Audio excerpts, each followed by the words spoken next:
Bienvenidos a una nueva clase de teoría política contemporánea. Analizaremos la construcción del Estado mexicano en el siglo XX, no como una mera cronología de presidentes, sino como un estudio de caso sobre cómo se constituye la hegemonía política que se institucionaliza respecto del conflicto y cómo las decisiones económicas configuran la estructura social que hoy habitamos. Y es que la tesis central de esta sesión es la siguiente. El siglo XX mexicano se define por la configuración de un Estado fuerte y centralizado, ya que tras la revolución el vacío de poder fue llenado por una maquinaria estatal con amplia intervención en la economía y la vida social. Un punto crucial para su análisis es entender que las políticas públicas, como las políticas de salud, no fueron dádivas filantrópicas, sino mecanismos políticos que reflejaban las prioridades ideológicas y la necesidad de legitimidad de cada etapa histórica. Al finalizar la fase armada, los gobiernos posrevolucionarios enfrentaron un dilema de caos. El objetivo central fue garantizar la estabilidad y la gobernabilidad. Para ello, el Estado tuvo que convertirse en un gran integrador de los sectores sociales movilizados, en su mayoría campesinos y obreros, asumiendo el rol del actor central de desarrollo. Aquí nacen las bases de lo que más tarde llamaríamos el estado de bienestar.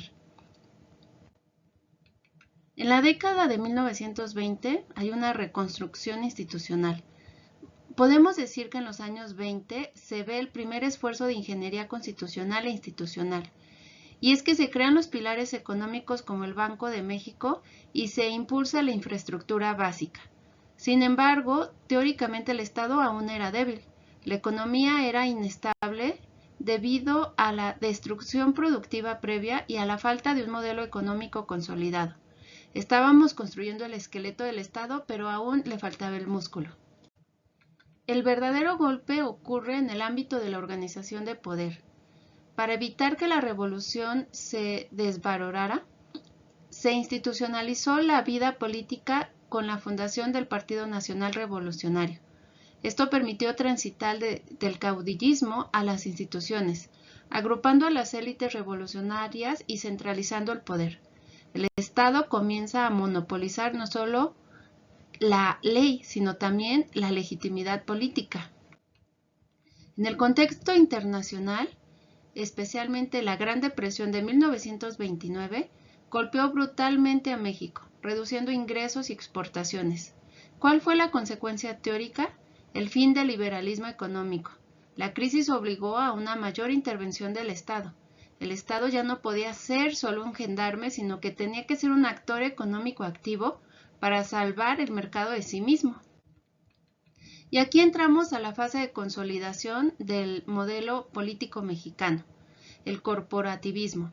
A partir de 1932, el Estado integra a obreros y campesinos no como individuos ciudadanos, sino como sectores organizados bajo su tutela. Esto es vital para la teoría política. El control político no se ejercía solo por la fuerza, sino mediante la inclusión controlada de sindicatos estratégicos. Además, económicamente en los años 30 se definieron los rumbos nacionalistas. Y es que el nacionalismo del petróleo y la creación de CFE fortalecieron la capacidad directiva del Estado. La Segunda Guerra Mundial actuó como un catalizador externo forzoso, al limitarse el comercio internacional. Por ello, México se vio obligado a adoptar la política de sustitución de importaciones, empezando a producir internamente lo que antes comprábamos, impulsando la industria nacional. Y aquí es donde llegamos a mediados del siglo, es decir, los años 50. El Estado se vuelca hacia la industrialización y la urbanización acelerada. En esta época el Estado prioriza el crecimiento macroeconómico mediante el PIB sobre el bienestar social e integral. El apunte epistemológico interesante que menciona es la teoría política en México se desarrolla tardíamente porque analizábamos solo desde el derecho y la historia, ignorando las dinámicas reales del poder que ocurría detrás de la Constitución.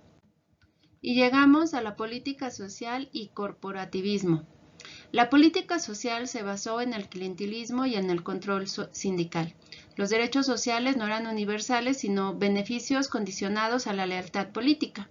Además, la prioridad industrial implicó el descuido del sector rural, provocando una migración masiva y desordenada del campo a la ciudad, creando los cinturones de miseria urbana que hoy conocemos. El modelo comenzó a agotarse.